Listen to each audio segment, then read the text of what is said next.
తిరుపతిలో Tirumala bypass municipal park వద్ద Janasena party రాష్ట్ర నాయకులు బత్తిన మధుబాబు, ఎంసీ మధు క్యాటరింగ్ ను బుధవారం స్థానిక కూటమి నేతల మధ్య ఘనంగా ప్రారంభించారు. స్థానిక జనసేన పార్టీ ఎమ్మెల్యే ఆరణి శ్రీనివాసులతో పాటు కోల ఆనంద్, రాజారెడ్డి, పొలకల మల్లికార్జున్, అన్న అనిత, నవీన్ కుమార్ రెడ్డి, కీర్తన, కిరణ్ రాయల్, సుమన్ రాయల్ తదితర అతిథులు భారీగా తరలిరాగా సుస్వాగత పలకరింపుల మధ్య ఆ గరుడ వారిది గొడుగు పట్టిందా అన్న విధంగా ప్రాంతం పులకించిపోయింది. అనంతరం జరిగిన అన్నదాన కార్యక్రమం రోడ్డుపై వెళ్లే శ్రీవారి భక్తులకు సైతం ఆకలి తీర్చింది.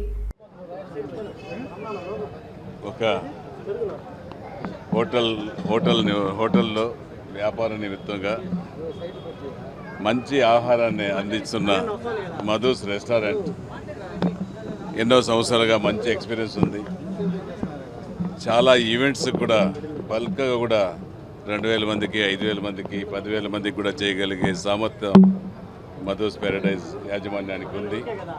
అందులో భాగంగా ఈరోజు ఒక తిరుపతి నడిబొడ్డులో మంచి బిజినెస్ సెంటర్లో యాత్రికుల సందర్శన స్థలంలో మంచి భోజన ఆహారాన్ని యాత్రికులకు, తిరుపతి పట్టణ ప్రజలకు అందిస్తున్న మధుస్ రెస్టారెంట్ యాజమాన్యంకు మరొకసారి కృతజ్ఞతలు తెలియజేస్తూ వారిని కూడా అందరినీ సంతృప్తిపరిచే విధంగా మంచి భోజనాన్ని వాళ్ళకు ఏర్పాటు చేసి తద్వారా వాళ్ళ మన్ననలు పొంది హోటల్ అభివృద్ధికి దినదినానికి అభివృద్ధి చెందాలని ఆ ఏడుకొండల వెంకటేశ్వర స్వామిని ప్రార్థించుకుంటూ ఏ ఒక్క కార్యక్రమం చేసినా ఏడుకొండల వెంకటేశ్వర స్వామి ఆశీస్సులతో తిరుపతి పుణ్యక్షేత్రంలో సక్సెస్ఫుల్గా జరుగుతుంది. దాని మూలంగా ఈరోజు ఈ యొక్క హోటల్ అభివృద్ధికి బాగా జరగాలనేసి కూడా కోరుకుంటూ ఈరోజు నూతనంగా కూడా చాలామందికి కూర్చొని భోంచేసే వసతి కల్పించిన మధుస్ రెస్టారెంట్ యాజమాన్యానికి కృతజ్ఞతలు, ధన్యవాదాలు. ప్రపంచంలోకంతా అత్యంత పవిత్రమైన తిరుపతి. ఈ తిరుపతి ఏ స్థాయికి చేరిపిందో మీ అందరికీ తెలుసు.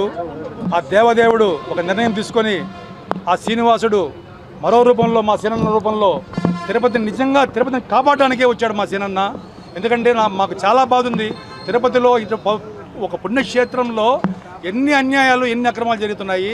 కనీసం కల్తీ ఆహారాలు కూడా కల్తీ అయిపోయినాయి. నా శక్తి కొద్దీ పవన్ కళ్యాణ్ గారి ఆశయంతో ఫస్ట్ నుంచి ఆయన ఎప్పుడైతే భవన నిర్మాణ కార్మికులు ఇసుక లేకుండా పస్తులు పడినారో ఆ రోజు ఆయన డొక్కా సీతమ్మ పేరుతో అన్నదానం చేయమని మాకు పిలుపునిచ్చాడు. ఆ రోజు నుంచి ఈ రోజు వరకు భవన నిర్మాణ కార్మికులకు నేను నిత్యం నా వల్లైనంత వరకు అన్నదానం చేస్తూ అన్న దీంట్లో నడుస్తాం మేమందరూ.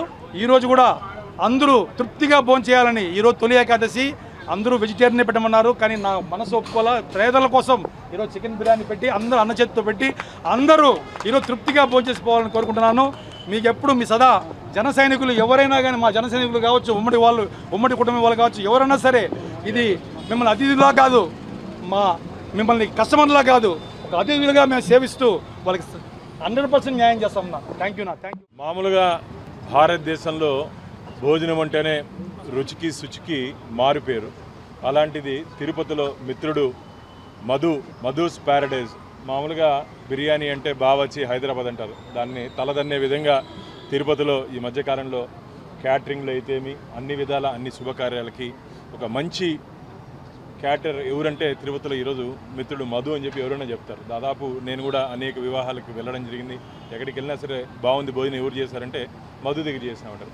అలాంటి మిత్రుడు ఈరోజు తిరుపతిలో అందరికీ కేవలం క్యాటరింగ్లోనే కాకుండా ఒక హోటల్గా కూడా తిరుపతి ప్రజలకు అందుబాటులో ఉండాలని చెప్పి ఒక మంచి ఆలోచనతో మధుస్ ప్యారడైజ్ని ఈరోజు ప్రారంభించడం జరిగింది. వారికి కలియుగ ప్రత్యక్ష దైవం ఖచ్చితంగా వారి వ్యాపారానికి తోడుగా ఉండాలని చెప్పి మనస్ఫూర్తిగా ప్రార్థిస్తూ ఇలాంటి బ్రాంచ్లు ఇంకా రాష్ట్ర వ్యాప్తంగా ఒక చైన్ హోటల్స్ దీంట్లో మిత్రుడు మధు కూడా ఆ స్థాయికి ఎదగాలని చెప్పి దానికి తోడున్నటువంటి వారి కుటుంబానికి కూడా కలియుగ ప్రత్యక్ష దైవం ఆశీర్వాదం ఇవ్వాలని చెప్పి మనస్ఫూర్తిగా కోరుకుంటున్నా. గోవిందా నారాయణ.